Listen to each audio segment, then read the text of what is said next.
إن الحمد لله نحمده ونستعينه ونستغفره ونؤمن به ونتوكل عليه ونعوذ بالله من شرور أنفسنا ومن سيئات أعمالنا من يهده الله فلا مضل له ومن يضلل فلن تجد له وليا مرشدا ونشهد أن لا إله إلا الله وحده لا شريك له ونشهد أن محمدا عبد الله ورسوله اللهم صل وسلم وبارك على سيدنا محمد وآله وأصحابه ومن تبعهم بإحسان إلى يوم الدين أما بعد فقد قال الله سبحانه وتعالى وإذ ابتلى إبراهيم ربه بكلمات فأتمهن قال إني جاعلك للناس إماما قال ومن ذريتي قال لا ينال عهد الظالمين صدق الله العلي العظيم ওই লাইটটা অন করে দেন,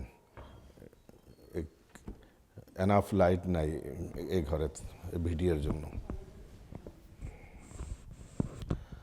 আল্লাহ সুবহানাহু ওয়া তাআলার মহান দরবারে লাখো কোটি শুকরিয়া যে হাজার হাজার মানুষের মধ্য হতে বেছে বেছে আল্লাহ সুবহানাহু ওয়া তাআলা আমাদেরকে তারই ঘরে এসে কালামুল্লাহ শরীফের মাহফিলে বসার, অংশগ্রহণ করার সুযোগ দান করেছেন। এই জন্য আমরা সবাই শুকরিয়াতান বলি আলহামদুলিল্লাহ। আমাদের ধারাবাহিক আলোচনা চলছিল সূরাতুল বাকারা থেকে। সূরাতুল বাকারা হযরত ইব্রাহিম আলাইহিস সালাতু ওয়াস সালামের অগ্নি পরীক্ষা সম্পর্কে আমাদের আলোচনা চলছিল এবং এই অগ্নি পরীক্ষায় তিনি প্রত্যেকটিতে সফলভাবে কৃতকার্য হয়েছেন, যার ফলে আল্লাহ সুবহানাহু ওয়া তাআলা মুসলিম জাতির জন্য কিয়ামত পর্যন্ত তাকে ধর্মীয় অনুসরণীয় ব্যক্তি তথা ধর্মীয় লিডার বানিয়ে দিয়েছেন। ইব্রাহিম আলাইহিস সালাতু ওয়াস সালামকে এই পরীক্ষা নিয়েছেন স্বয়ং রব্বুল আলামিন।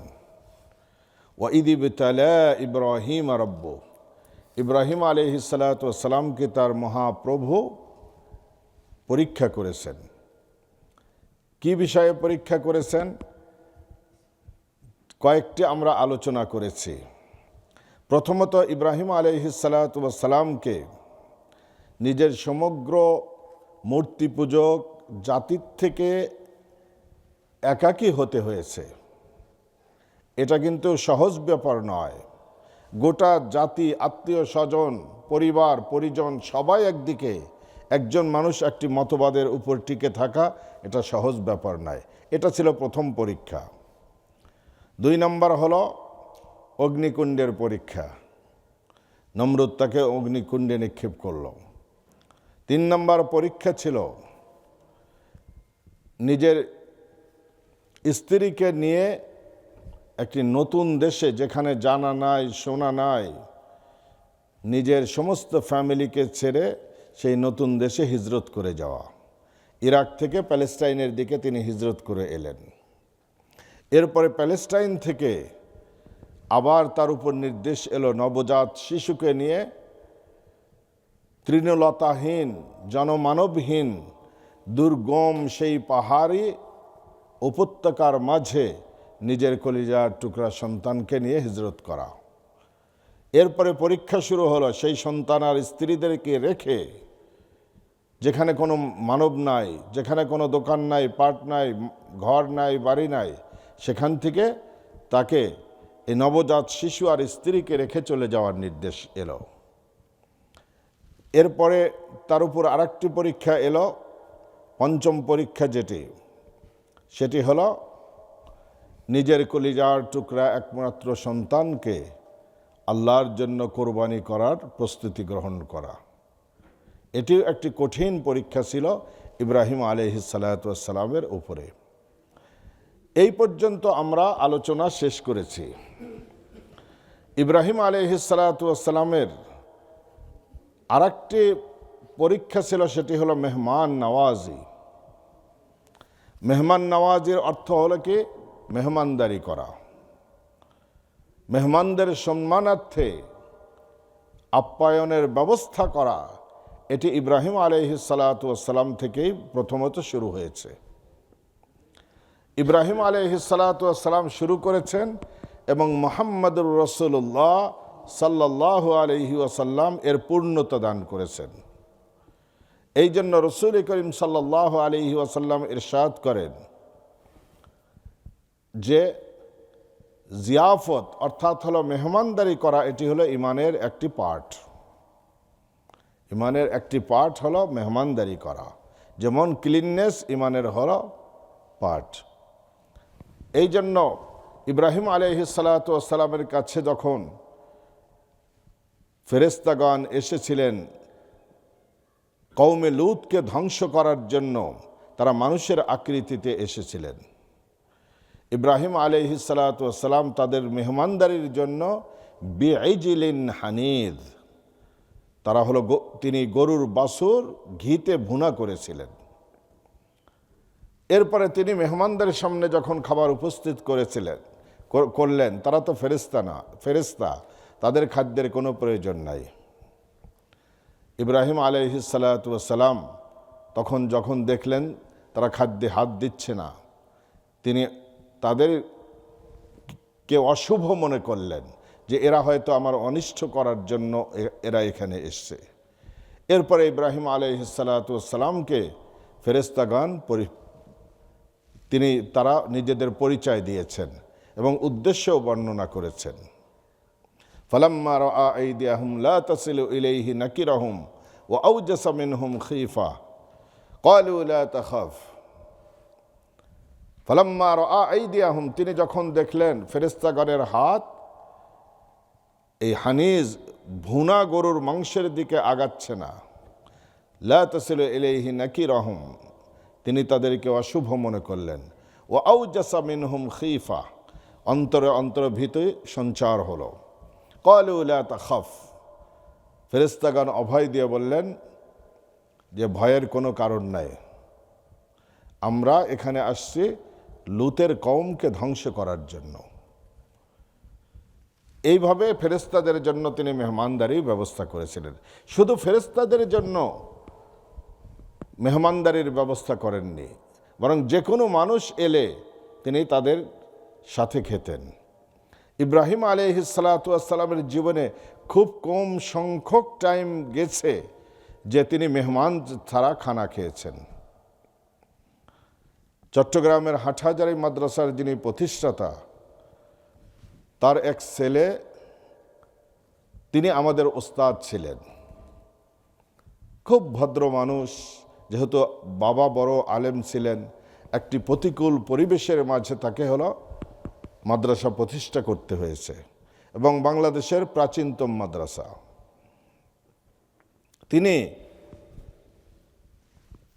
তার এইরকম স্বভাব ছিল, তিনি দুপুরে যখন লাঞ্চ করতেন তখন দরজার সামনে তিনি দাঁড়া থাকতেন। যেই 2-3 ছেলে সেখান দিয়ে প্রথম যেত, তাদেরকে ডেকে নিয়ে যেয়ে একসাথে খানা খাইতেন। তিনি বলতেন এটা হলো ইব্রাহিম আলাইহিস সালাতু ওয়াস সালামের সুন্নাহ, যে মেহমানদের সাথে হলো খাওয়া।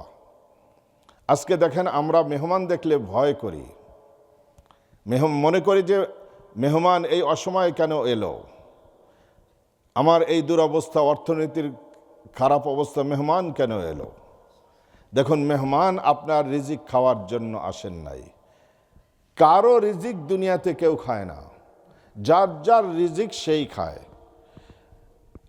আল্লাহ সুবহানাহু ওয়া তাআলা আজকে এই মেহমানের রিজিক আপনার পাতিলের মধ্যে রেখেছেন, সেই জন্য তার রিজিক সে খাওয়ার জন্য আপনার আমার বাড়িতে আসছেন। এই জন্য মেহমান দেখলে যেন আমরা কখনো মুখ বেজার না করি, মেহমান দেখলে যেন খুশি হই, তাহলে রিজিকে বরকত হবে। রিজিকের বরকত ভাই আল্লাহ সুবহানাহু ওয়া তাআলার হাতে। এটা লেখাপড়ার সাথে সম্পর্ক নেই, এটার সাথে, রিজিকের বরকতের সাথে অজস্র অর্থ কামানোর কোনো সম্পর্ক নাই। রিজিকের বরকত অন্য জিনিস, অল্পর মাঝেও আল্লাহ সুবহানাহু ওয়া তাআলা বরকত দিতে পারেন। দেখবেন যে আপনার ওয়াইফ রান্না করেছেন দুজনের, হঠাৎ করে আরও 2জন মেহমান চলে আসছেন, আপনি মেহমানদেরকে যদি উইলিংলি তাদেরকে ওয়েলকাম জানিয়ে যদি খাবারের টেবিলে নিয়ে যান, আপনি বিশ্বাস করবেন না, এই 2জনের খাবার 4 জনে খেয়েও তুষ্ট মোতাবেক খেতে পারবে। এইটার নামই হলো বরকত। রান্না করেছিলেন দুজনের, এখন 4 জন খেয়েও দেখা যায় যে খাবার বেঁচে গেছে। এই জন্য মেহমানদারি এটা হলো হজরত ইব্রাহিম আলাইহিসসালামের পরীক্ষার একটি পরীক্ষা ছিল। ইবনে আব্বাস রাদিয়াল্লাহু তাআলা আনহু বলেন, একটি ফেমাস হাদিস আছে সহিহ মুসলিমে, এই হাদিসটি আসছে রিয়াদুস সালিহিনেও এই হাদিসটি আসছে যে 10টা জিনিস হলো মানুষের পিওর নেচার, পিওর স্বভাব ধর্ম।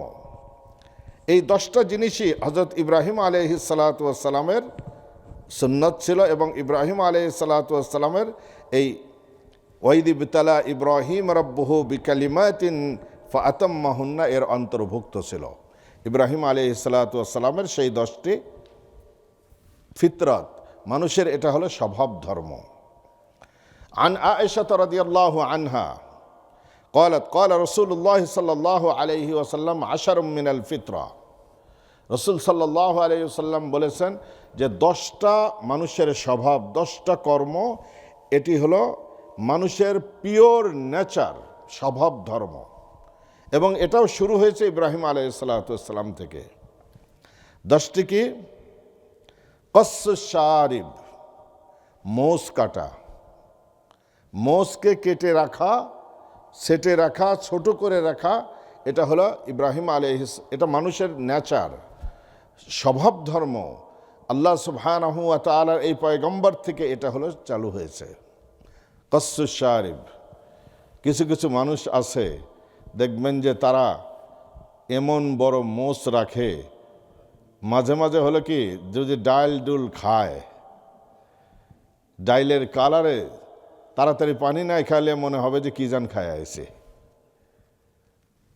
মনে হয় যে তাদের এই মোষ দুইটা বাঁশ দিয়ে উঁচা করে ধরলে তারপরে হলো ভিতরে তারা খাবার দিতে পারে, এত বড় মোষ তারা রাখে। এটা পয়গম্বরের সুন্নাত না, এটা হলো পশুত্বের স্বভাব, এটা মানুষের নেচার না। মানুষের নেচার হলো, প্রথম নম্বর হলো কসসুশ শারিব, 2 নম্বর হলো ইফাউল লিহা আর লিহিয়া, দাড়িকে বড় রাখা। দাড়িকে বড় রাখা এটা হলো মানুষের স্বভাব ধর্ম।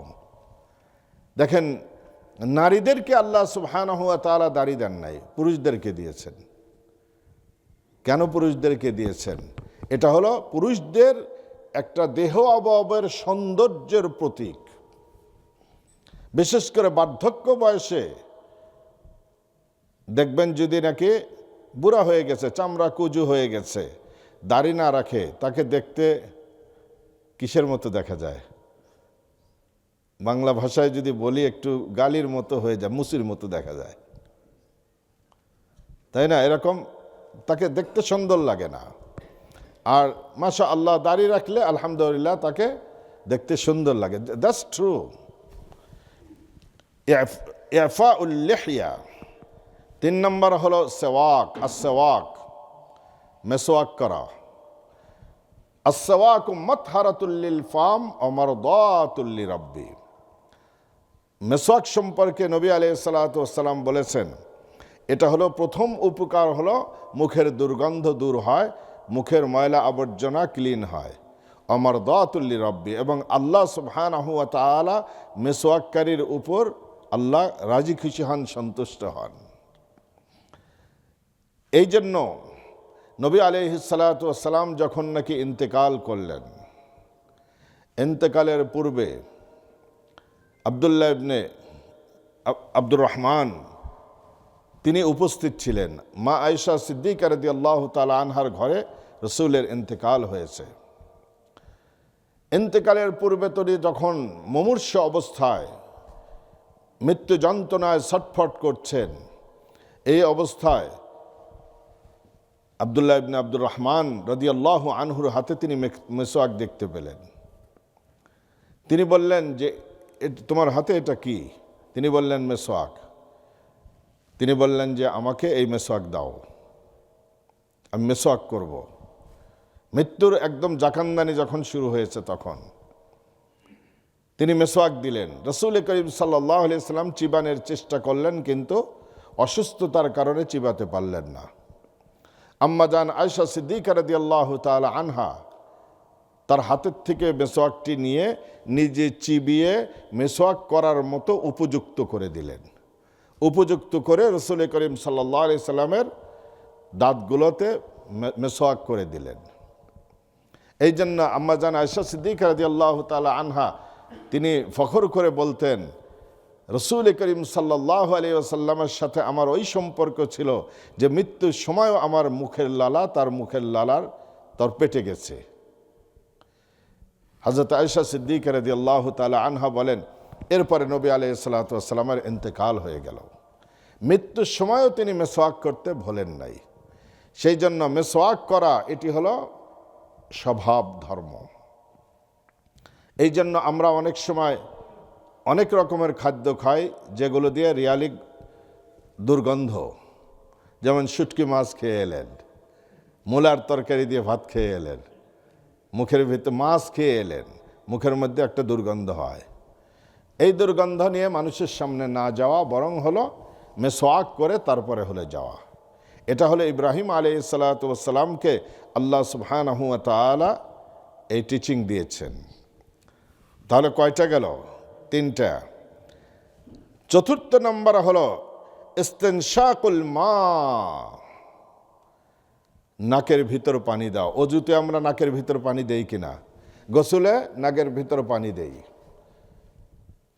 অজুতে নাকের ভিতর পানি দেওয়া ফরজ না সুন্নাত না মুস্তাহাব? কে বলতে পারেন?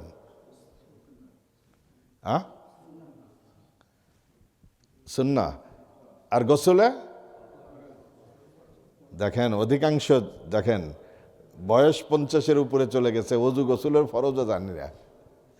আমাদের এলেমের দৌড় দেখছেন, নলেজের অবস্থা দেখেছেন। অজুর ভিতর নাকের মধ্যে পানি দেওয়া হলো সুন্নাহ, আর গোসলে নাকের ভিতর পানি দেওয়া হলো ফরজ। অজুর ভিতর কেউ যদি নাকের ভিতর পানি নাও দেয়, এরপরেও তার অজু হয়ে যাবে। কিন্তু গোসলে যদি নাকের ভিতর পানি না দেয় তাহলে গোসল হবে না। এই জন্য মা বোনরা আছেন যাদের নাকের ভিতর ছিদ্র আছে, নাকফুল পরিহিত, এই অবস্থায় গোসলের ভিতর নাকফুল এটাকে একটু ঘুরিয়ে এই ছিদ্রের ভিতর পানি পৌঁছানো হলো ফরজ। যখন ফরজ গোসল করা হবে, এটা রেগুলার গোসলের জন্য জরুরি না, ফরজ গোসল যখন প্রয়োজন হবে। ইস্তিনশাক কয়টা গেল? 4টা। 5ম নম্বর হলো কসুল আযফার, হাতের নখ কেটে রাখা। আমরা অনেক সময় এই হাতের নখগুলো ঠিকমতো হলো কাটি না। রাসূল করিম সাল্লাল্লাহু আলাইহি ওয়াসাল্লামের হাতের নখগুলো বেশিরভাগ কেটে দিতেন আনাস ইবনে মালিক রাদিয়াল্লাহু আনহু এবং আব্দুল্লাহ ইবনে ওমর রাদিয়াল্লাহু আনহু। তিনি হাতের নখগুলো কেটে দিতেন, দাড়িকে অর্গানাইজ করে দিতেন রাসূল করিম সাল্লাল্লাহু আলাইহি ওয়াসাল্লামের। তো কসুল আযফার এটা হলো মানুষের নেচার, স্বভাব ধর্ম। আজকে হলো দেখবেন যে হাতে বড় বড় নখ রাখা, ভাল্লুকের মতো নখ রাখা, এটা হলো ট্রেডিশন। সুবহানাল্লাহ। নন মুসলমানদেরকে দেখে আজকে মুসলমানরাও এই ট্রেডিশনে আসক্ত হয়ে গেছে। সুবহানাল্লাহ। এই কৃত্রিম নখ যখন লাগানো হয়, এই কৃত্রিম নখের ভিতরে কি পানি যায়? তাহলে ওই মুসলমান নারীর কি নামাজ হলো, অজু হলো, গোসল হলো? অজুও হবে না, গোসলও হবে না, নামাজও হবে না। আর এটা কি দেখতেও ভালো লাগে? সুবহানাল্লাহ। এইটা দিয়ে যে পিঠ কেমনে চুলকায় আল্লাহ জানে। সুবহানাল্লাহ, কিভাবে যে চুলকায় আল্লাহ সুবহানাহু ওয়া তাআলা ছাড়া কেউ ভালো জানেন না। এটা সৌন্দর্য নয়, আল্লাহ প্রদত্ত যে সৌন্দর্য আল্লাহ দিয়েছেন মানুষকে, এটাই হলো মানুষের জন্য সুন্দর। কৃত্রিমতা অবলম্বন করা এটা কখনোই হলো সৌন্দর্যকে ফুটিয়ে তুলতে পারে না। এটা হলো পশুত্বের অনুকরণ। দেখেন পশুরা কখনোই নখ কাটে না। ভাল্লুক কখনো নখ কাটে, বানর কখনো নখ কাটে, কুকুর কখনো নখ কাটে। তাহলে ভাল্লুক এই পশু আর আমার মাঝে পার্থক্য কি হলো? যে তারা নখ হিংস্র প্রাণী, তাদেরকে শিকার করে খেতে হবে, এটাই হলো তাদের চাকু। এটাই হলো তাদের চাকু। আমার এক হেফজখানার এক ফ্রেন্ড ছিল, সে 9টা আঙ্গুল কাটতো, একটা বড় করে রাখতো, একটা বুড়ো আঙ্গুল। একদিন ক্লাসে, তো এগুলো আমাদের মাদ্রাসায় তো এগুলো চেক হয়, সব কিছু চেক হয়, দাড়ি চেক হয়, তারপর আঙ্গুল নখ কাটা হয়েছে কিনা এগুলো চেক হয়। এখন আর হয় না, আমাদের জামানায় হতো। তো ওর ওই আঙ্গুলটা বড় পাওয়া গেছে। হুজুর তো ব্যাট নিয়ে রেডি হয়ে গেছেন পিটানের জন্য। কয়, হুজুর হুজুর একটু দাঁড়ান। বলতেছে কি? কয়, হুজুর আমি মাদ্রাসার বোর্ডিংয়ে খাই না, আমি রান্না করে খাই। অনেক সময় চাকু খুঁজে পাই না, পেঁয়াজ যে ছিলব চাকু পাই না, এই জন্য পেঁয়াজ ছিলার জন্য এই লোকটা রেখেছে। সুবহানাল্লাহ। তো দেখেন, এগুলো হলো পশুত্বের কারবার। মুসলমানরা হলো নখকে ছোট রাখবে। 5 নম্বরে গেল অগসলুল বারামিজ। 6 নম্বর হলো অজু গোসুলের ভিতরে আপনার যে আঙ্গুলগুলা আছে, আঙ্গুলগুলার ভিতরে খিলাল করা, আঙ্গুলের ভিতরে যেন পানি পৌঁছে যায়। এই পানি পৌঁছানোটা, এটা হলো মানুষের স্বভাব ধর্ম। 6 নম্বর অনাতাফুল ইবতি। 7 নম্বর হলো বগনের নিচের লোমকূপকে সদা সর্বদা হলো পরিচ্ছন্ন করে রাখা। বগলের নিচের লোমকূপকে, এটা হলো নন মুসলমানরা আজকে এই সুন্নত থেকে বঞ্চিত। সাথে সাথে মুসলমানরাও হলো এগুলো হলো বঞ্চিত হচ্ছে। বগলের নিচের তারা লোমকূপকে তারা পরিষ্কার করতে চায় না। 7 নম্বর হলো মানুষের স্বভাব ধর্ম, নেচার হলো বগলের নিচের লোমকূপগুলোকে পরিষ্কার করে রাখা। 8 নম্বর হলো ওয়াহালকুল আনাতে, মানুষের লজ্জাস্থানের লোমকূপগুলোকে পরিষ্কার করে রাখা, এবং এটা যেন 40 দিন অতিবাহিত না হয়। 40 দিনের আগেই এগুলো হলো পরিষ্কার পরিচ্ছন্ন করে রাখা। এর দ্বারা দেখবেন আপনার হাজারো রকমের রোগ বালাই থেকে আপনি হলো বেঁচে থাকতে পারবেন। আর যদি এটি পরিষ্কার পরিচ্ছন্ন না থাকে, তাহলে দেখবেন হাজারো রকমের রোগ সেখানে জন্ম নেবে। চুলকানি, পসরা, ফোড়া, এগুলো হলো জন্ম হবে। এই জন্য এটা হলো মানুষের স্বভাব ধর্ম। 9 নম্বর হলো ইন্তেকাসুল মা, অর্থাৎ হলো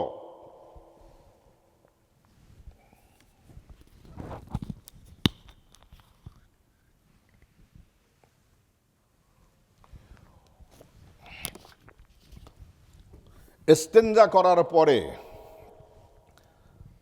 আপনি ঢিলা ব্যবহার করলেন, কুলুপ ব্যবহার করলেন, টিস্যু পেপার ব্যবহার করলেন পেশাব পায়খানার পরে, এরপরে সেটাকে পানি দিয়ে ভালোরূপে পরিষ্কার করা। এই 2টা দিয়ে পরিষ্কার করা। দেখুন, সাহাবায়ে কেরাম সারাদিনে কয়েকটা খেজুর খেতেন। মসজিদে কৌবাতে কিছু দরিদ্র সাহাবীরা বসবাস করতেন, যাদের খাদ্য সামান্য কিছু খেজুর আর পানি ছাড়া আর উল্লেখযোগ্য তেমন কিছু ছিল না। যাদের খাদ্যের অবস্থা এরকম, তাহলে তাদের বাথরুম কেমন হবে এটা আর বলার অপেক্ষা রাখে না। হয়তো ছাগলের লাদির মতো তাদের হলো ওয়াশরুম হতো। কিন্তু তারা এরপরে তারা মাটির কুলুপ ব্যবহার করে আবার এই নাপাকিটা পানি দিয়ে ধৌত করত। আল্লাহ সুবহানাহু ওয়া তাআলা তাদের প্রশংসা করে কোরআনের আয়াত নাজিল করেছেন, ফীহি রিজালুন ইউহিব্বুনা আন ইয়াতাতাহহারু আল্লাহু ইউহিব্বুল মুত্তাহহিরিন। মসজিদে কোবাতে আল্লাহর এমন পবিত্র কিছু বান্দা অবস্থান করে যারা উত্তম রূপে পবিত্র হওয়াকে পছন্দ করে। আল্লাহু ইউহিব্বুল মুত্তাহহিরিন, আর যারা উত্তম রূপে পবিত্র হওয়াকে পছন্দ করে, আল্লাহ তাদেরকে পছন্দ করেন, আল্লাহ তাদেরকে মহব্বত করেন। আন-নাযাফাতু মিনাল ঈমান, ক্লিননেস হলো ইমানের বৃহৎ পার্ট, ইমানের বিরাট পার্ট হলো ক্লিননেস, পরিষ্কার পরিচ্ছন্ন থাকা। আপনার শরীর পরিষ্কার পরিচ্ছন্ন থাকা লাগবে, মুখ পরিষ্কার পরিচ্ছন্ন থাকা লাগবে, আপনার নাক পরিষ্কার থাকা লাগবে, আপনার কাপড় পরিষ্কার থাকা লাগবে। রসুল করিম সাল্লাল্লাহু আলাইহি ওয়াসাল্লাম একাধিক তালিযুক্ত পোশাক পরতেন, কিন্তু নবী আলাইহিস সালাতু ওয়াস সালাম কখনো ময়লাযুক্ত পোশাক পরিধান করতেন না।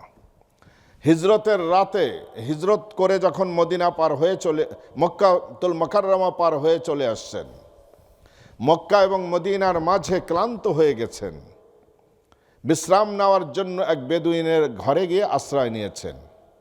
বেদুইনের সংসার চলে, কিছু ছাগল আর উট দুম্বা আছে, এগুলো চড়িয়ে তার দুধ বিক্রি করে সংসার চলে। তিনি যখন যে আবু বকর রাদিয়াল্লাহু তাআলা আনহা ওই মহিলাকে জিজ্ঞেস করেছেন, তখনও পর্দার আয়াত নাজিল হয়নি। জিজ্ঞেস করেছেন যে তোমার স্বামী কোথায়? বলছেন যে স্বামী উট চড়াতে গেছে, ছাগল চড়াতে মরুভূমির ভিতর গেছে। একটা জীর্ণ শীর্ণ একটা ছাগল আধামরা, যেটা চলতে পারে না দেখে মরুভূমিতে নিয়ে যায় নাই, মানে এত দুর্বল যে হাঁটতে পারে না, সেই ছাগলটা সেখানে রয়েছে। নবী আলাইহিস সালাতু ওয়াস সালাম বললেন, তুমি কি অনুমতি দিলে আমি এই ছাগল থেকে দুধ দোহাতে পারি? এই মহিলা জবাব দিলেন, এটা তো দুধ দেওয়া তো দূরের কথা, এটা তো চলতে পারে না দেখে এগুলোকে জঙ্গলে নিয়ে যায়নি। রসুল করিম সাল্লাল্লাহু আলাইহি সাল্লাম বললেন যে ইনশাআল্লাহ এর মধ্যেও আল্লাহ দুধ দিবেন। একটা বালতি নিয়ে আসো। বালতি নিয়ে এসে বিসমিল্লাহির রহমানির রহিম করে তিনি দুধ দোহাতে শুরু করলেন। পুরা বালতি ভরে গেল।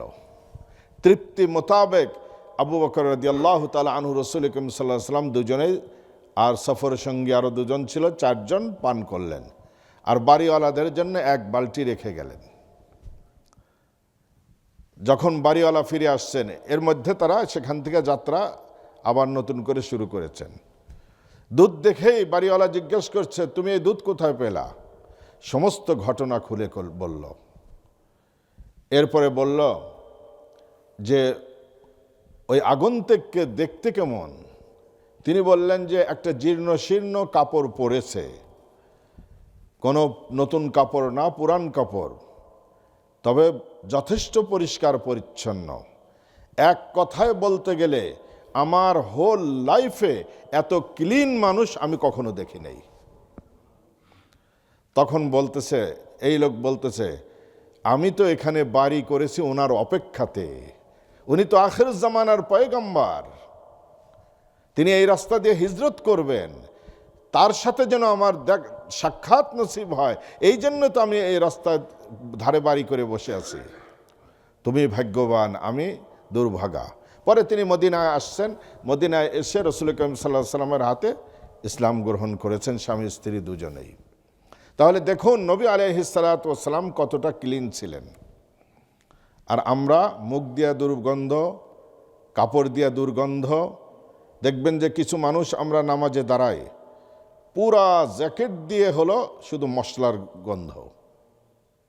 10 দিনেও হলো কি আমরা মোজাটা ধুই না। এরপরে যখন সেজদায় গেছেন, চিন্তা করা দরকার, আপনার পিছের লোকটা যে সেজদা করতেছে সেটা তো তার নাকটা তো আপনার পায়ের কাছে। সে এখন তাসবিহাত পাঠ করবে নাকি নাক ধরে বলবে আল্লাহ তাড়াতাড়ি এই জাহান্নামের দুর্গন্ধ থেকে আমাকে বাঁচাও? সে তো আল্লাহর কাছে নাজাত চাইবে। কিছু মানুষের বগলের দুর্গন্ধের জ্বালায় কিছু যাওয়া যায় না। এই জন্য অনুরূপভাবে মা বোনরাও এটাকে আপনারা খারাপভাবে নেবেন না। মা বোনরাও অনেক সময় স্বামীর সঙ্গে যখন আপনারা দিবা শেষে স্বামীর সঙ্গে একসঙ্গে আপনারা ঘুমাতে যান, সেই সময় আপনার পরিষ্কার পরিচ্ছন্নতার খেয়াল রাখা দরকার। এই জন্য ওয়েস্টার্ন ওয়ার্ল্ডের মেয়েরা তারা হলো স্বামীর সহবতে যাওয়ার আগে তারা হলো গোসল করে নেয়, যেন তার শরীরের দুর্গন্ধ যেন স্বামীর নাকে না পৌঁছে, তাহলে স্বামীর যে আকর্ষণ আছে সেটা নষ্ট হয়ে যাবে।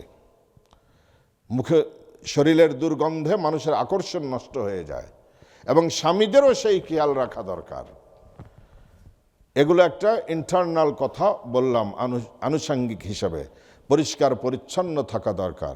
মসজিদে যখন আসবো উইন্টার টাইম, আমাদের দয়া করে মোজাগুলাকে আমাদের চেক করে আসা দরকার। এমনি তো পানি লেগে গেলে একবার দুইবার পড়লেই মোজা দুর্গন্ধ হয়ে যায়।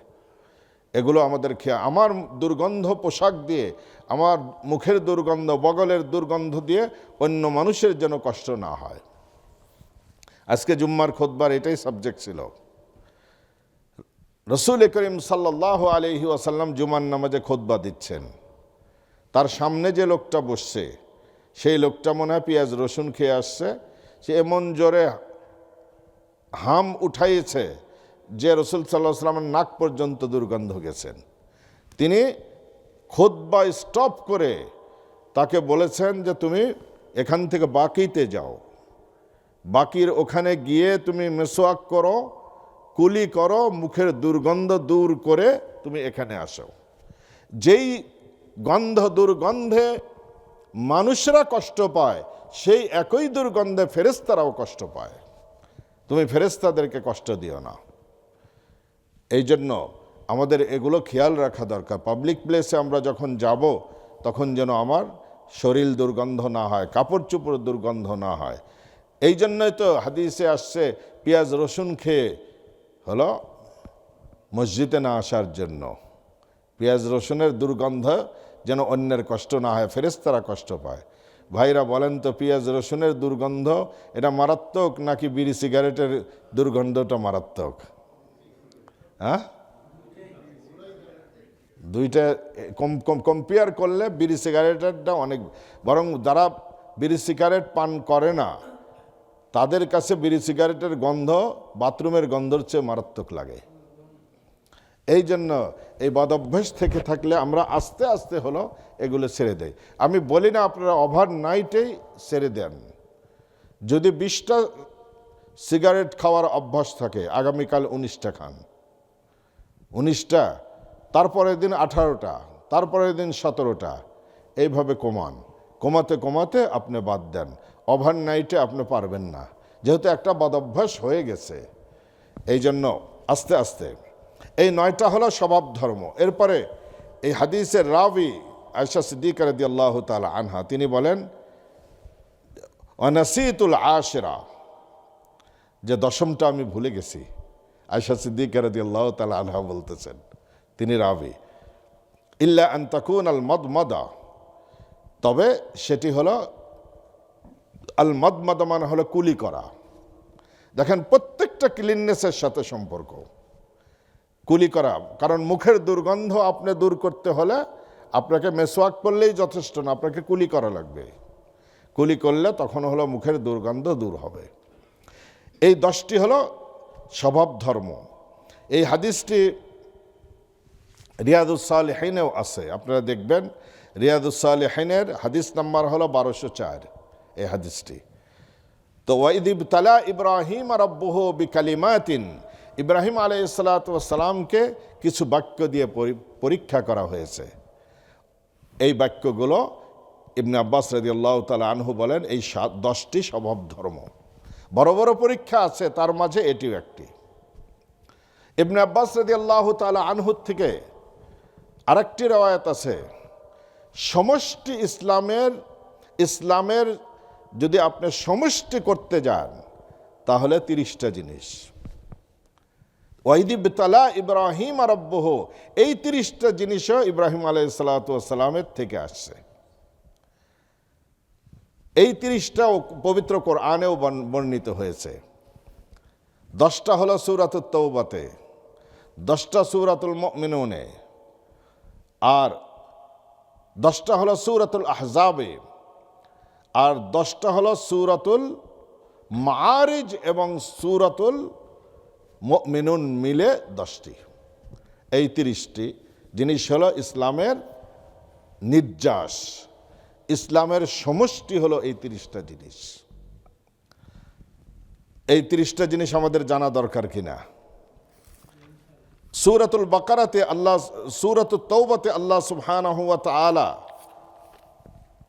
বলেছেন 112 নম্বর আয়াতে, আত-তাইবুনাল আবিদুনাল হামিদুনাস সাইহুনার রাকিউনাস সাজিদুন আল আমিরুনা বিল মা'রুফি ওয়ান নাহুনা আনিল মুনকারি ওয়াল হাফিযুনা লিহুদুদিল্লাহ ওয়াবাশশিরিল মুমিনিন।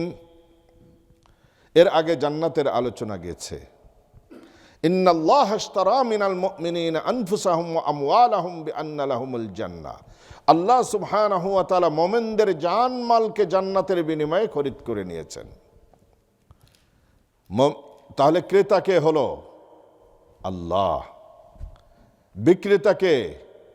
মুমিন। কোন পণ্য বিক্রি করলো? জান আর মাল। আর এখানে কারেন্সিটা কে? কারেন্সি হলো জান্নাত। আল্লাহ সুবহানাহু ওয়া তাআলা জান্নাতের কারেন্সি দিয়ে মুমিনদের জান মালকে খরিদ করে নিয়েছেন। সেই জান্নাত কাদের জন্য? তাদের ভিতর এই 10টি বৈশিষ্ট্য থাকা লাগবে। প্রথম নম্বর বৈশিষ্ট্য হলো আত-তাইবুন। মানুষ হিসাবে তাদের মাঝে গুনাহ হয়ে, তাদের দ্বারা গুনাহ হয়ে যেতে পারে, কবিরা গুনাহ হয়ে যেতে পারে, কিন্তু গুনাহ হওয়ার সাথে সাথে অনুশোচনা আগুন তাকে দগ্ধ করবে। অনুশোচিত হয়ে তিনি সাথে সাথে আল্লাহ সুবহানাহু ওয়া তাআলার কাছে কান্না শুরু করে আল্লাহর কাছে তওবা করবে, আল্লাহর কাছে প্রত্যাবর্তন করবে। এটা হলো প্রথম বৈশিষ্ট্য। এই বৈশিষ্ট্য ছিল আদম আলাইহিস সালাতু ওয়াস সালামের মধ্যে। একটা শুধু আল্লাহ সুবহানাহু ওয়া তাআলার হুকুম তিনি মানতে পারেন নাই, তাও হলো ফানাসিয়া আদম। আদম সম্পূর্ণ ভুলে গিয়েছিল ব্যাপারটা, আল্লাহর যে নির্দেশ এটা সম্পূর্ণ ভুলে গিয়েছিল। ওয়ালাম নাজিদ লাহু আজমা, আল্লাহ নিজেই বলতেছেন তার মধ্যে আমি ইন্টেনশন পাইনি। সে ইন্টেনশনাল ওই গাছের ফল, নিষিদ্ধ ঘোষিত গাছের ফল ইন্টেনশনাল খায় নাই, ভুল করে খেয়েছিল। এর জন্য দীর্ঘদিন তাকে কন্দন করতে হয়েছে। ইব্রাহিম আলাইহিস সালাতু ওয়াস সালাম আল্লাহর কাছে কন্দন করেছেন, ইন্নী সাকিম বলেছিলেন। মেলাতে যেতে বলেছে তখন তিনি বলছিলেন আমি অসুস্থ, এই জন্য তিনি দীর্ঘদিন আল্লাহর কাছে তওবা করেছেন। আল আবিদুন, 2 নম্বর গুণাবলী হলো তারা ইবাদতকারী হবে, সদা সর্বদা ইবাদত বন্দেগীতে তারা হলে লিপ্ত থাকবে। এখন প্রশ্ন করতে পারেন, সারাদিন যদি ইবাদতি করি তাহলে কাজকর্ম কখন করব? প্রশ্ন জাগে না একটা? দোকানপাট করা লাগবে না, হাল চাষ করতে হবে না, অফিস আদালত করা লাগবে না, সারাদিন শুধু ইবাদতই করব। আসলে ইবাদত সম্পর্কে আমাদের ডেফিনিশন নিয়ে আমাদের মিসকনসেপ্ট হয়। ইবাদত শুধুমাত্র নামাজ, রোজা, হজ, যাকাতের নাম ইবাদত না। আপনার মুমিনের প্রত্যেকটি কর্ম হলো ইবাদত। সেটি যদি অ্যাকর্ডিং টু দ্য ইসলামিক শরিয়া হয়ে থাকে, অ্যাকর্ডিং টু দ্য যদি সুন্নাহ হয়ে থাকে, মুমিনের প্রত্যেকটি কর্ম হলো ইবাদত। আপনি পানি পান করছেন, সুন্নাহ মোতাবেক পান করেন, এটা ইবাদত। আপনি হাল চাষ করছেন, সুন্নাহ মোতাবেক যদি করেন, নিয়াত থাকে এই হাল চাষের মাধ্যমে আল্লাহ সুবহানাহু ওয়া তাআলা আমাকে ফসল দিবেন, এই ফসলগুলো আমি খাবো, শরীরে এনার্জি আসবে, আল্লাহর ইবাদত করব। এই ফসলগুলো বিক্রি করে বিবি বল বাচ্চারা ভরণ পোষণ করব, তাহলে এই হাল চাষ ইবাদত বলে গণ্য হবে। আপনি অফিসে সারাদিন কাজকর্ম করছেন, যদি হালাল রিজিকের অন্বেষণের জন্য যদি আপনি এই কাজ করে থাকেন, আপনার অফিসে কাজ ইবাদত বলে গণ্য হবে। আপনি হলেন সীমান্তরক্ষী প্রহরী, সারা রাত বন্দুক নিয়ে সীমান্তে দাঁড়িয়ে আছেন, ইসলামী রাষ্ট্রের বর্ডারকে আপনি চেক দিচ্ছেন, কোনো সন্ত্রাসী যেন ইসলামিক রাষ্ট্রেতে আঘাত করতে না পারে। মানুষের জানমালের নিরাপত্তার জন্য আপনি প্রহরী হিসাবে কাজ করছেন। এর ফজিলত কেমন? রসুল করিম সাল্লাল্লাহু আলাইহি সাল্লাম বলেন, একজন আবেদ যদি এক রাতে 1000 রাকাত নফল নামাজ পড়ে, আর সীমান্ত প্রহরী যদি বন্দুক নিয়ে সারা রাত সীমান্ত পাহারা দেয়, তাহলে সেই সীমান্ত প্রহরীর সওয়াব এই আবেদের 1000 রাকাত নামাজের চেয়ে উত্তম। আত্তাজিরুস সাদিক, আপনি ব্যবসা করছেন, রসুল সাল্লাল্লাহু আলাইহি সাল্লাম বলেন, ব্যবসায়ীর মাঝে যদি দুটি গুণ থাকে, সততা এবং নিষ্ঠা, অনেস্টি যদি থাকে, আমানতদারি যদি থাকে, তাহলে মান নবিয়্যিন ওয়াস সিদ্দিকিন ওয়াস শুহাদা ওয়াস সালিহিন, তাদের হাসর নাসর হবে এই ব্যবসায়ীর নবীগণ, শহীদগণ, সিদ্দিক এবং সালেহিনদের সাথে। তাহলে ব্যবসাও হলো আপনার ইবাদতে পরিণত হবে। এই জন্য ইবাদতকারী 2 নম্বর, আল হামিদুন, আল্লাহর প্রশংসাকারী হবে। আল্লাহ যা নিয়ামত দিয়েছেন সেগুলোর প্রশংসা করবে, আলহামদুলিল্লাহ আলহামদুলিল্লাহ আলহামদুলিল্লাহ, সদা সর্বদা। ভালো খাইলেও আলহামদুলিল্লাহ, ভালো পড়লেও আলহামদুলিল্লাহ, অল্প খাইলেও আলহামদুলিল্লাহ, সদা সর্বদা আলহামদুলিল্লাহ। আপনি অ্যাক্সিডেন্ট হয়েছেন, আপনার অ্যাক্সিডেন্ট হয়েছে, একটা পায়ে আপনি পাটা ভেঙে গেছে, এরপরেও বললেন আলহামদুলিল্লাহ, কারণ এই অ্যাক্সিডেন্টে তো আপনি মারাও যেতে পারতেন। আল্লাহ সুবহানাহু ওয়া তাআলা আপনার জীবনটাতে রক্ষা করেছেন, এই জন্য হলো আলহামদুলিল্লাহ। তাহলে 3 নম্বর হলো আল্লাহর প্রশংসা। আস-সাইহুন, সাইহুন মানে তারা হলো রোজা রাখবে, আল্লাহর জন্য তারা হলো রোজা রাখবে। আর রাকিউন, তারা রুকু করবে, 5 নম্বর। 6 নম্বর হলো আস-সাজিদুন, তারা সেজদা করবে। রুকু সেজদা কখন করে মানুষ? নামাজে। বিশেষ করে যদি তাহাজ্জুদের নামাজ পড়ে, এটা নফল ইবাদতের কথা আল্লাহ পাক বলতেছেন, তাহাজ্জুদের নামাজের দিকে ইঙ্গিত করছেন। 6 নম্বর। 7 নম্বর হলো আল আমিরুনা বিল মা'রুফ, তারা হলো মানুষকে সৎ কাজের দিকে ডাকবে। এই মিশনটা শুরু করা লাগবে আপনার নিজের ঘরের থেকে। প্রথম আপনার সন্তানাদি, আপনার স্ত্রী, আপনার ছেলে মেয়ে, তাদেরকে দিনের আল্লাহর হুকুমের দিকে হলো তাদেরকে আহ্বান করা লাগবে। আমার নিজের ফ্যামিলি জাহান্নামের দিকে দৌড়াচ্ছে, এর কোনো খেয়াল নাই, আমি অন্যকে নিয়ে ব্যস্ত আছি, তাহলে লাভটা কি হলো? লাভটা কিছু হলো না। এই জন্য নিজের ফ্যামিলির থেকে এই মিশন শুরু করা লাগবে। রসূল করিম সাল্লাল্লাহু আলাইহি ওয়াসাল্লামকে যখন নবুয়তের গুরু দায়িত্ব দেওয়া হলো, তিনি কি আবু জেহেলের কাছে প্রথম গেছেন, আবু তালেবের কাছে প্রথম গেছেন, নাকি মা খাদিজার কাছে প্রথম আসছেন? মা খাদিজার কাছে প্রথম আসছে। এরপরে আলী রাদিয়াল্লাহু তাআলা আনহু, তার তত্ত্বাবধানে তার বাড়িতে লজিং ছিলেন বলতে গেলে। হযরত আলী রাদিয়াল্লাহু তাআলা আনহুর কাছে গেছেন। এরপরে ঘনিষ্ঠ বন্ধু হলো আবু বকর রাদিয়াল্লাহু আনহু, তার কাছে গেছেন। এরপরে আস্তে আস্তে অন্যের কাছে গেছেন। আর আমরা শুরু করি অন্যর থেকে, আর নিজের ঘরের কোনো খোঁজ খবর নাই। এটা দাওয়াতের পন্থা না। আল আমিরুনা বিল মা'রুফ, কয় নম্বর গেল? 6 না। ওয়ান্নাহুনা আনিল মুনকার, না, তওবাকারী, ইবাদতকারী, প্রশংসাকারী, রোজা রাখবে, রুকু করবে, সেজদা করবে। আমিরুনা বিল মা'রুফ 7 নম্বর গেছে। আল আমিরুনা বিল মা'রুফ ওয়ান্নাহুনা আনিল মুনকার, এবং অসৎ কাজে মানুষদেরকে নিষেধ করবে, বাধা দিবে। ছেলেমেয়েরা নষ্ট হয়ে যাচ্ছে, জীবনে কেউ কোনোদিন বলেও না। ছেলেমেয়েরা হারাম পথে চলছে, কোনোদিন বলেও না, কয় না ওরা বড় হয়ে গেছে, কিন্তু অন্য ছেলে মেয়ে নিয়ে ঠিকই সমালোচনা করতেছে। নিজের ঘরের কোনো খোঁজ খবর নাই, অন্যকে নিয়ে আমরা ব্যস্ত আছি। ওয়ান্নাহুনা আনিল মুনকারি। আর 8 নম্বর হলো, 8 নম্বর এটাই।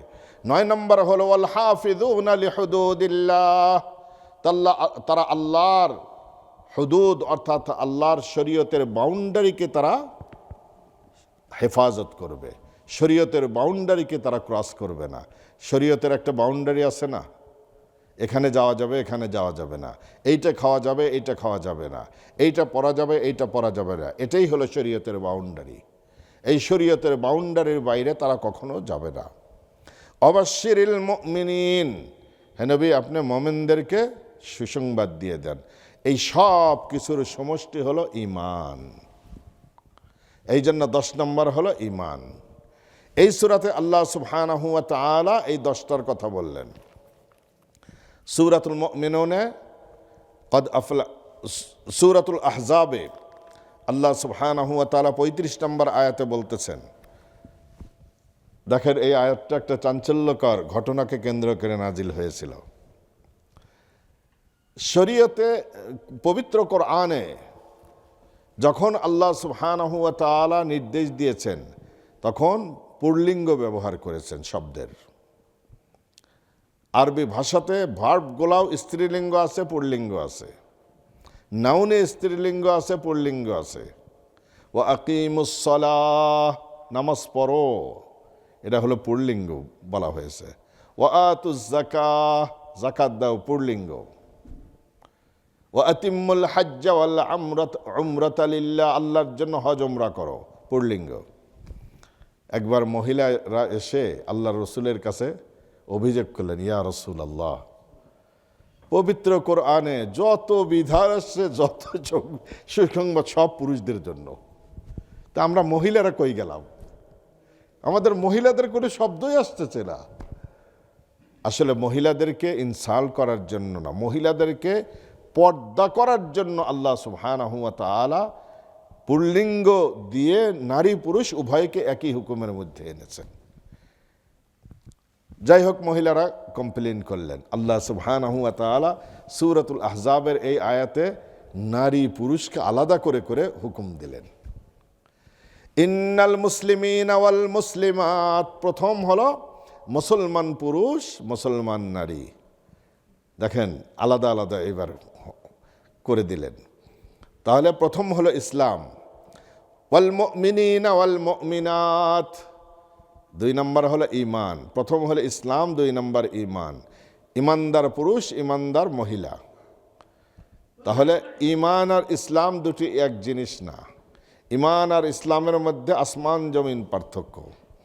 ঈমান বাহ্যিক দৃষ্টিতে ইসলাম গ্রহণ করে নেওয়ার নাম হলো ঈমান, ইসলাম।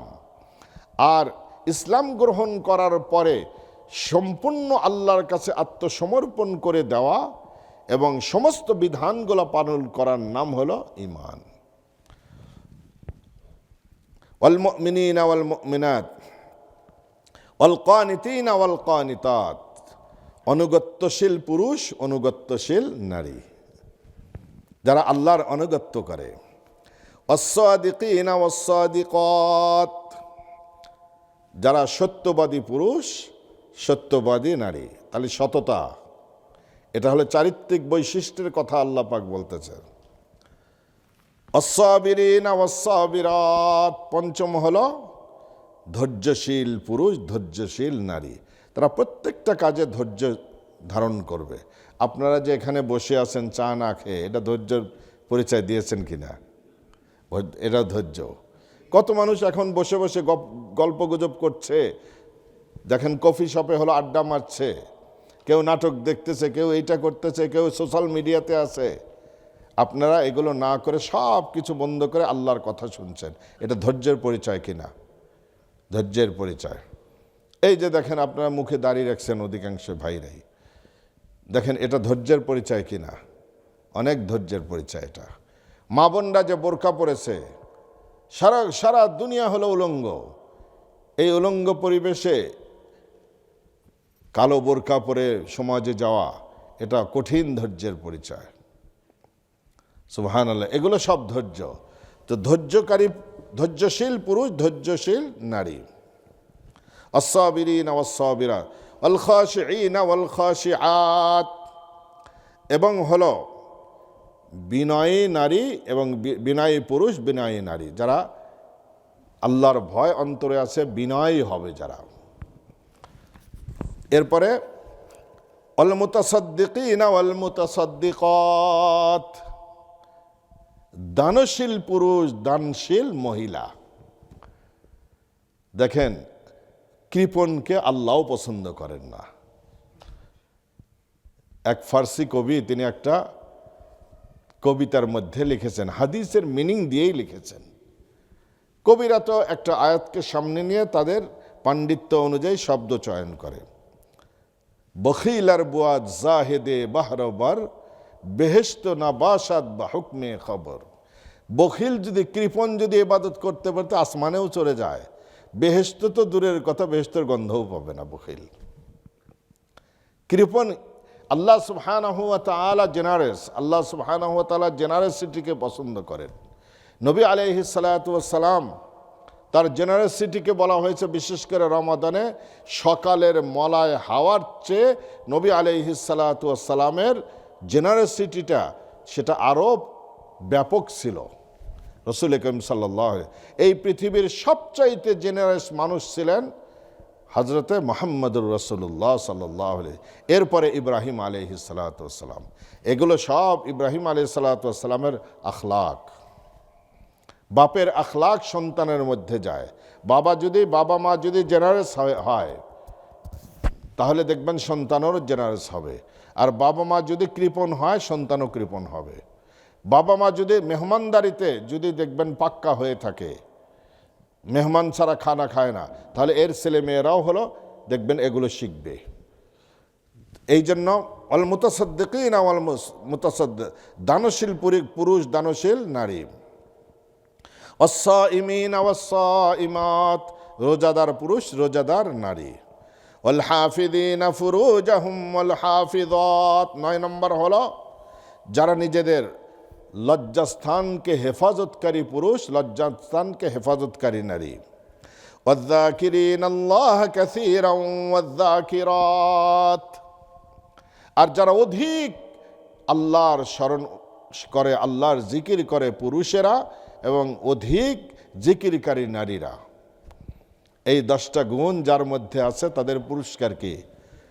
আল্লাহ পাক বল, আ'আদ্দাল্লাহু লাহুম মাগফিরাহ, আমি আল্লাহ তাদের জন্য বিশেষ ক্ষমা নির্ধারণ করে রেখেছি। ওয়া আজরান আযীমা, শুধু ক্ষমা করলেই তো হবে না, বড় বিরাট বিনিময় আমি রেডি করে রেখেছি, সেটা হলো জান্নাতুল ফেরদৌস। তো ইব্রাহিম আলাইহিস সালাতু ওয়াস সালামকে যে 10টা পরীক্ষা করা হলো, সেই 10টা পরীক্ষার এই 10টি হলো। আর সূরাতুল মুমিনুনে আল্লাহ পাক বলে, কদ আফলাহাল মুমিনুন, ঈমান, আল্লাযীনা হুম ফি সলাতিহিম খাশিউন, যারা নামাজে খুশু খুজুর সাথে, ধীরস্থিরতার সাথে নামাজের মনোনিবেশ করবে। ওয়াল্লাযীনা হুম আনিল লাগবি মু'রিদুন, 3 নম্বর হলো যারা অনর্থক কথাবার্তা, অনর্থক কাজকর্ম থেকে বিরত থাকবে। অনর্থক কথাবার্তা কি? এটার হলো একটা হলো হাইস্ট পার্ট আছে, যেখান থেকে বিরত থাকা হলো ফরজ, আর একটা হলো লোয়েস্ট পার্ট। হাইস্ট পার্ট কি? যেই কথাবার্তা এবং যেই কর্মে দুনিয়া আখেরাত কোনো জগতের কোনো কল্যাণ নাই, বরং হলো উল্টা, হলো ক্ষতি হবে। তাহলে এই ধরনের অনর্থক কাজকর্ম হলো থেকে বেঁচে থাকা হলো ফরজ, জরুরি। দুনিয়ার কোনো ফায়দা নাই, বরং ক্ষতি হতে পারে। গিবতের মজমা বসছে, গিবত চলতেছে, তাহলে এটা কি জরুরি কথাবার্তা নাকি অনর্থক কথাবার্তা? অনর্থক কথাবার্তা। এর দ্বারা সমাজের মধ্যে বিদ্বেষ সৃষ্টি হয়, ভ্রাতৃত্ববোধ নষ্ট হয়ে যায়, শ্রদ্ধা নষ্ট হয়ে যায় মানুষের। খামাখা গিবতের দ্বারা কিছু মানুষের অন্তরে সন্দেহ সৃষ্টি হয়ে যায়। যাকে আপনি শ্রদ্ধা করতেন, সেই শ্রদ্ধা আপনার অন্তর থেকে উধাও হয়ে যাবে। তাহলে সমাজে বিশৃঙ্খলা সৃষ্টির মাধ্যম হলো কিনা? তাহলে দুনিয়ারও ফায়দা নাই, আখেরাতেরও ফায়দা নাই। এই ধরনের অনর্থক কাজ থেকে দূরে থাকা হলো ফরজ। সারাদিন যদি আপনি বসে বসে খেলা দেখেন, একদম আপনার জন্য তো মার্সিডিজ গাড়ি পাঠা দেবে বাড়িতে, তাই না? টাকা পাঠা দিবে না? কোনো ফায়দা আছে? এই যে সারাটা দিন আপনি নষ্ট করলেন। ক্রিকেট গেম যদি হয় 50 ওভারের যদি খেলা হয় মিনিমাম 8 ঘন্টা, 8টা ঘন্টা।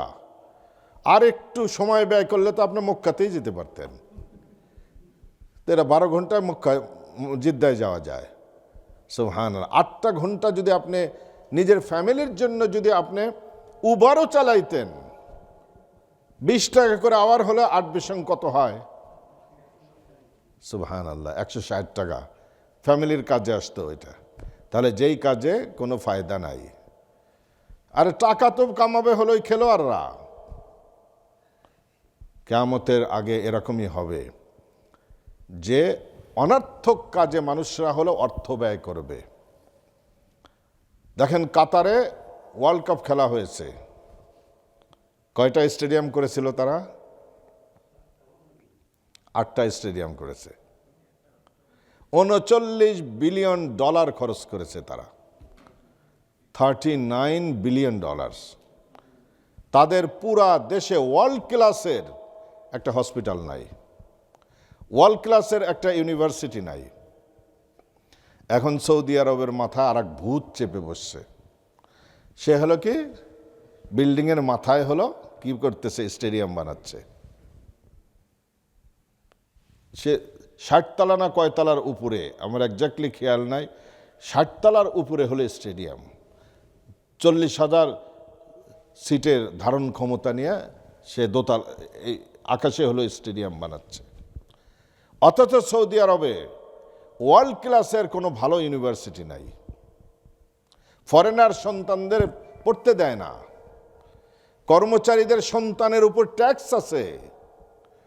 আপনি এখানে চাইল্ড ট্যাক্স পাচ্ছেন, যারা রিফিউজি হিসাবে আসছেন, আপনারা এটা নেগেটিভ নেবেন না, জাস্ট আমি এক্সাম্পল দেওয়ার জন্য। তাদের এদেশের বৈধতা কিচ্ছু নাই।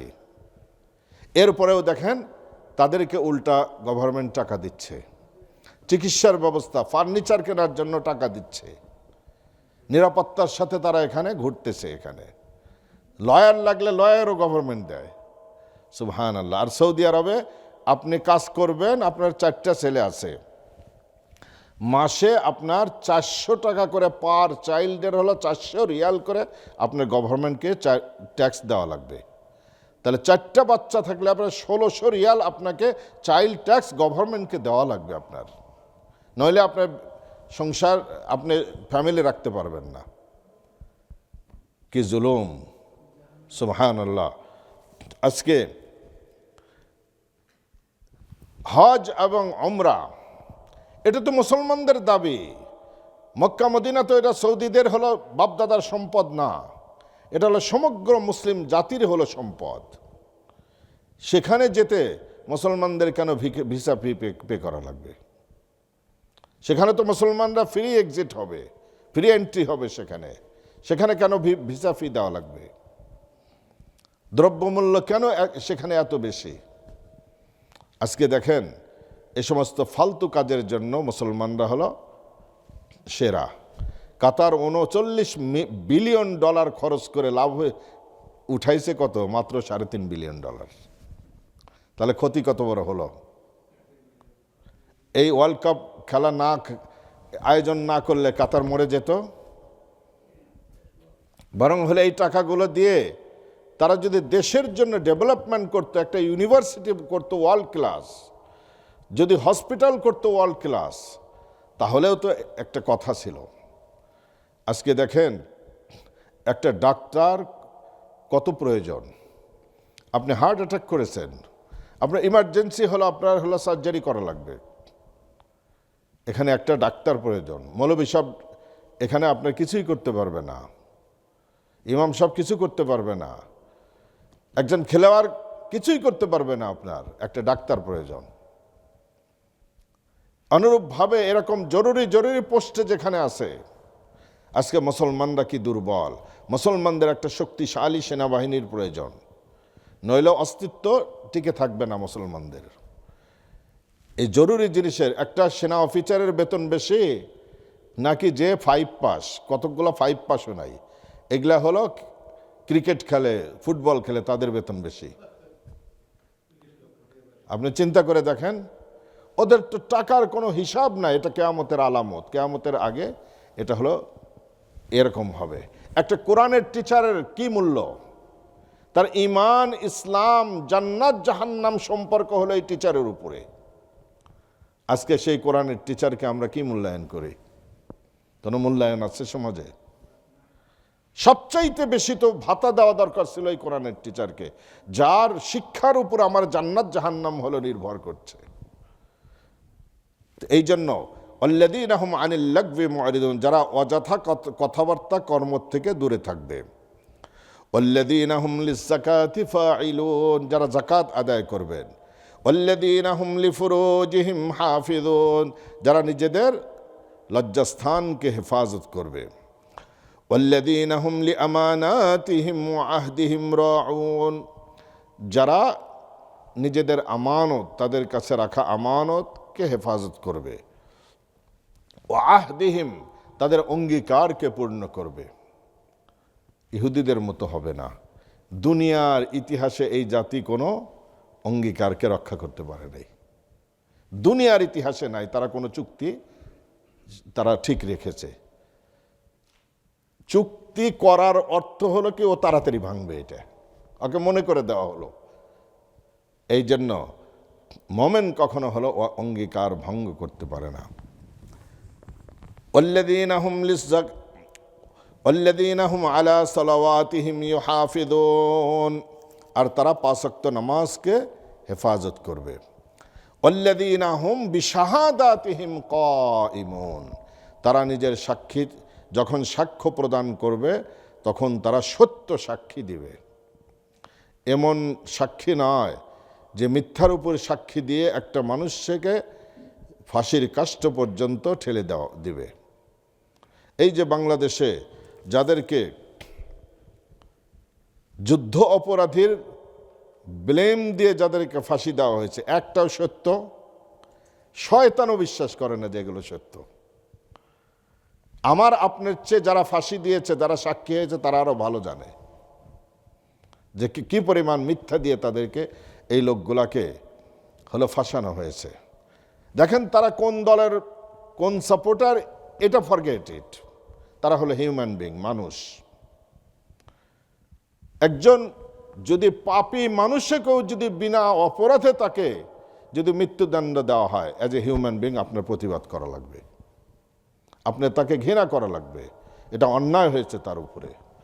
অপরাধী ততটুকুই শাস্তি পেতে পারে যদি সত্য সে অপরাধী হয়, ততটুকুই সে শাস্তির যোগ্য। এই 10টা গুণ যার মাঝে আছে, ইব্রাহিম আলাইহিস সালাতু ওয়াস সালামকে যে আল্লাহ পাক পরীক্ষা করেছেন, এই 30টা জিনিস, এগুলো সব আখলাকের সাথে সম্পর্ক। আর যে হাদিসে, যেটা মুসলিমের হাদিসে আমরা 10টা বৈশিষ্ট্যের কথা আমরা জানলাম, সেগুলো হলো পরিষ্কার পরিচ্ছন্ন, ক্লিননেসের সাথে সম্পর্ক। আর এই 30টা গুণাবলী হলো আখলাকের সাথে সম্পর্ক। সুতরাং সমস্ত ইসলামের নির্যাস হলো এই 30টি বিষয়। ইব্রাহিম আলাইহিস সালাতু ওয়াস সালাম থেকে এগুলো চালু হয়েছে। এই জন্য আল্লাহ পাক বলতেছেন, ওয়াইদি বিতালা ইব্রাহিম রাব্বুহু বিকালিমাতিন, কালিমাতুন হলো সিঙ্গুলার। আমি আমার ইব্রাহিমকে পরীক্ষা করেছি বিকালিমাতিন, অনেকগুলো সাবজেক্টের দ্বারা, অনেকগুলো বাক্যের দ্বারা, কালেমার দ্বারা আমি পরীক্ষা করেছি। এগুলো হলো সেইগুলো। ফাআতাম্মাহুন্না, পরীক্ষা পাশ করলেন কিনা, আল্লাহ পাক রেজাল্টও দিয়েছে, তিনি সবগুলাতে কৃতকার্য হয়েছেন। এখন কেউ কেউ পাশ করে সোনাল মেডেল পায়, আর কেউ কেউ পাশ করে ভালো কলেজেই ভর্তি হতে পারে না। এরকম কম বেশি আছে না? মার্কের উপর নির্ভর করে। তিনি কি ধরনের পাশ করলেন? আল্লাহ সুবহানাহু ওয়া তাআলা বললেন, ইন্নী জাইলুকা লিন্নাসি ইমামা, হে ইব্রাহিম, তোমাকে আমি মানব জাতির ধর্মীয় পিতা বানিয়ে দিলাম। আমি আল্লাহ অনুসরণীয় ব্যক্তি বানিয়ে দিলাম ইব্রাহিম তোমাকে। তোমার পরবর্তীতে যত মানুষ দিন ইসলামের উপর চলতে চায়, তাদের জন্য অন্যতম নির্ভরযোগ্য অনুসরণীয় ব্যক্তি হলা তুমি ইব্রাহিম। ইসলাম ধর্মে ইব্রাহিম আলাইহিস সালামের যতগুলো আলোচনা আমরা শুনলাম সবগুলো ইসলামে আছে কিনা? এগুলো চালু হয়েছে ইব্রাহিম আলাইহিস সালাম থেকে। এই জন্য তিনি পাশ করেছেন। ক্বালা আমিন যুররিয়াতি, তিনি তখন দোয়া করলেন, হে আল্লাহ, তুমি এই নেতৃত্বটা শুধু আমার মাঝে সীমিত করো না, ভবিষ্যতে আমার বংশধরদের মধ্যেও এই নেতৃত্ব দিও। আল্লাহ পাক ইব্রাহিম আলাইহিস সালামের এই দোয়াও কবুল করলেন, তবে কন্ডিশনাল। ক্বালা লা ইয়ানালু আহদিয যালিমিন, তবে হ্যাঁ ইব্রাহিম, তোমার সন্তানদের মাঝে আমি এই নেতৃত্ব দান করব, তবে যারা নাকি জালেম হবে, আমি আল্লাহকে বিশ্বাস করবে না, তাদের মাঝে তাদেরকে এই যোগ্যতাশীল করব না, আমি তাদেরকে এই ধর্মীয় নেতা আমি বানাবো না। সেই জন্য ইব্রাহিম আলাইহিস সালামের পরে যত মানুষ ধর্মীয় লিডার হয়ে এসেছেন তারা হলো, প্রথম হলো আম্বিয়া কেরাম। সব আম্বিয়া কেরাম আসছেন তারপরে ইব্রাহিমি ফ্যামিলিতে। ইব্রাহিমি ফ্যামিলির বাইরে কোনো নবী আসেন নাই। তা আল্লাহ সুবহানাহু ওয়া তাআলা, তবে নবুয়ত পাওয়ার জন্য ঈমান শর্ত। যারা কুফরি করে আত্মার উপরে জুলুম করেছে তাদেরকে আল্লাহ সুবহানাহু ওয়া তাআলা এই নিয়ামত দান করবেন না। তাদেরকে একজনকে আল্লাহ সুবহানাহু ওয়া তাআলা নবী বানান নাই। তারা দুনিয়ার লিডার হতে পারে কিন্তু ধর্মের লিডার হতে পারবে না। আল্লাহ সুবহানাহু ওয়া তাআলা আমাদেরকে ইব্রাহিম আলাইহিস সালাতু ওয়াস সালামের আনিত দ্বীনের উপর পুরাপুরি আমল করার তৌফিক দান করেন। ওয়া আখিরু দাওয়ানা আনিল হামদুলিল্লাহি রাব্বিল আলামিন।